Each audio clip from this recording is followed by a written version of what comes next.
Okay, so today we're diving into a book that's pretty much legendary, I guess you could say, Jane Eyre by Charlotte Brontë. One of the greats. Yeah, and published back in 1847, which, wow, that's a while ago, but it seems like people are still really into it even now. Absolutely. It's a classic for a reason, continues to resonate with readers. Yeah, and you guys send in a ton of reviews and analyses, so we're going to try to get into all that today and really figure out what makes this book tick. Yeah, exactly. I mean, everyone knows the basic plot, but what we really want to do today is go beyond that and unpack why it's so powerful, why it still matters. Right. So even if you've never read Jane Eyre, we're going to give you something to think about, but if you have read it, we're going to go deep. Exactly. Some deeper insights. Cool. So just to set things up, we start with Jane as a kid, right? She's an orphan. And she's dealing with some serious hardship. I mean, yeah, tough stuff for sure. Yeah, think Oliver Twist level hardship, at this place called Gateshead, living with her aunt and cousins who are not exactly the nicest. No, not the warm and fuzzy type. Right, and then it's off to Lowood School, which is, famous for being super strict and kind of bleak. Yeah, that's putting it mildly. I mean, the conditions there are pretty brutal.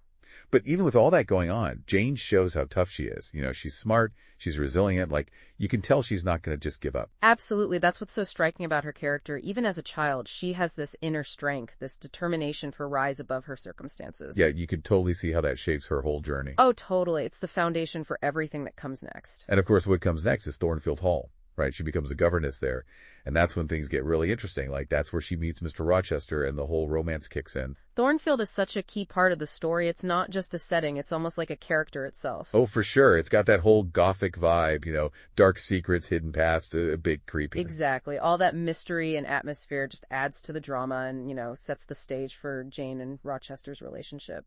And speaking of Jane, let's talk about her for a sec, because she's not your typical heroine, especially for that time period. Yeah, she's definitely ahead of a time. Yeah, all the reviews we looked at, they talk about her being so independent and strong-willed and having all this self-respect, which, in Victorian England, that was kind of a radical idea. It was huge. Women were supposed to be, submissive and quiet and just kind of fit into this narrow role. Right, exactly. But Jane, she's not having any of that. She's got her own mind. And she's not afraid to speak up for herself, even when she's going up against people who have all the power. Totally. Even as a kid with Mrs. Reed, she's standing up for herself. It's incredible to see. Yeah, and it's she's not even really looking for a man to, rescue her or anything. It's more she wants to find someone who sees her as an equal. That's a really important point. She's not looking to be swept off her feet. She wants a genuine partnership, someone who respects her intelligence and her strength. Right, and one of the analogies even calls Jane Eyre a proto-feminist novel, which is pretty amazing considering when it was written. Totally. I mean, Jane's whole journey is about a woman claiming her agency and refusing to compromise her values for anyone or anything. Yeah, she's not just going with the flow. She's making her own choices, and she's not afraid to go against the grain, even if it means being alone. Yeah, and that's what makes her such a compelling character. I mean, this quote really sums it up. Her resilience in the face of injustice, her search for love that does not compromise her values, and her unwavering belief in personal dignity make her one of literature's most memorable heroines. Okay, so we've got to talk about the whole Gothic thing, because Jane Eyre isn't just a love story, right? There's this whole other layer of darkness and mystery. Yeah, the Gothic elements are crucial to the book's atmosphere and, the overall feeling it creates. Right, it's like those classic Gothic tropes, creepy settings, dark secrets, that feeling like something's not quite right. Thornfield Hall is the epitome of that. You've got the hidden corridors, the spooky sound. It's all very deliberate in creating this sense of unease. And then, of course, there's Bertha Mason, talk about a dark secret. Right. Bertha is the embodiment of all that hidden darkness, and it adds this whole other layer of psychological tension to the story. It's her presence is always there, even when she's not physically present, kind of looming over everything. Definitely. And, she's not just a plot device. She represents all these repressed emotions and societal anxieties. It's very symbolic. Okay, so let's get to the romance, because, everyone knows, Jane and Rochester are one of the most famous literary couples. Yeah, their relationship is iconic for sure, but it's definitely not your typical love story. No, it's super intense and passionate, but it's also really complicated and, to be honest, kind of messed up in some ways. Yeah, Rochester is a very flawed character. He's controlling and secretive, and, he definitely takes advantage of the power dynamic between them. Right, and, some of the stuff he does looking back on it now is pretty problematic. Yeah, definitely some red flags there. But there's also this undeniable connection between them.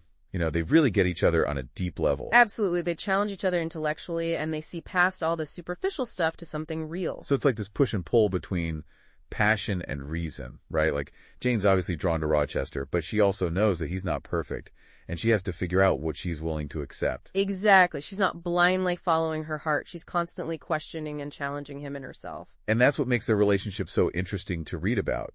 It's not just a fairy tale. It's real and messy, and it makes you think. It definitely raises a lot of questions about love, power, morality. It's not a simple happily ever after. So one thing that really stands out in the reviews is how Jane Eyre is also this commentary on social injustice. It's not just a personal story, it's also about the bigger picture. Right. Brontë is definitely using Jane's experiences to critique the society she lived in. Yeah, you see it through everything Jane goes through, from Gateshead to Lowood to Thornfield. It's like she keeps bumping up against these systems that are designed to keep people down, especially women and orphans. Exactly. The way she's treated at Gateshead shows how vulnerable dependent relatives were. The lack of support, the cruelty she faces at Lowood exposes the horrible conditions in these so-called charitable institutions. And then even at Thornfield, you see how the power dynamics between employer and governess, how that can be exploited. It's like Brontë is showing us all these different ways that society was stacked against certain groups of people. Yeah, and one of the sources specifically talks about how Brontë was advocating for women's rights, the right to education, to make their own choices, to have fulfilling lives. And that comes through so clearly in Jane's character. She's constantly striving for those things, even when the world is telling her she can't have them. Okay, so let's talk about Bronte's writing for a minute, because it's another reason why this book is so powerful. Her writing is incredible. It's so vivid and emotional, and it really pulls you in. Yeah, you can totally feel everything Jane's feeling. It's like you're right there with her. That's the power of first-person narration. You're literally experiencing everything through Jane's eyes, her thoughts, her feelings, her perspective. It makes it so much more intimate and impactful. It's not just some distant story. It's like you're living it with her. Exactly, and the way Brontë uses language, it's so lyrical and poetic, but also very raw and honest. Okay, so basically what we're saying is Jane Eyre is kind of a big deal, right? It's got all these layers: the complex heroine, the Gothic atmosphere, the social commentary, the amazing writing style. It's no wonder it's considered a masterpiece. Yeah, it's one of those books that just stays with you long after you finish reading it. Right, and the reviews all talk about its enduring legacy, how it's been inspiring readers and writers for generations. I mean, it tackles these universal themes: love, independence, justice, the struggle to find your place in the world. Those are things that people will always relate to. Plus, it just makes you think, it raises all these questions about morality and society and what it means to be a good person. It's not a book that gives you easy answers. It challenges you to grapple with complex issues, and that's part of what makes it so powerful. Oh, and we can't forget about all the adaptations and interpretations it spawned. It's clearly had a huge impact on culture. Absolutely. It's been reimagined countless times in film, television, theater, even art and music. It's a story that just keeps resonating in new ways. One last thing, one of the sources mentions that Jane Eyre is a Bildungsroman, which sounds fancy, but what does that even mean? It's just a fancy word for a coming-of-age story, basically. It focuses on the protagonist's development from youth to adulthood, all the experiences that shape them into the person they become. Oh, so like a growth story, basically. Yeah, exactly. And Jane Eyre is definitely that. We see Jane go through so much, and she learns and grows along the way. She makes mistakes. She has triumphs. She figures out who she is. And it's not like a smooth, easy process. It's messy and challenging and ultimately very realistic. Right. It shows that growth is ongoing. It's not like you hit a certain age and you're done. It's a lifelong journey of self-discovery. Okay, so to wrap things up, Jane Eyre is way more than just a simple love story. It's about so much more. It's about finding your voice, standing up for what you believe in, and never giving up on yourself even when the world tries to knock you down. It's a story about resilience and hope and the power of the human spirit. It's a testament to the idea that we can overcome even the most difficult circumstances and forge our own path in the world. So if you haven't read Jane Eyre yet, well, now you have no excuse. It's a must-read. And even if you have read it before, there's always something new to discover. Exactly. It's one of those books that rewards rereading. It speaks to you differently at different points in your life. And on that note, here's something to ponder. What do you think Jane Eyre would make of the world today? With all the progress we've made and all the challenges we still face, would she be satisfied with how far we've come, or would she still be fighting for change?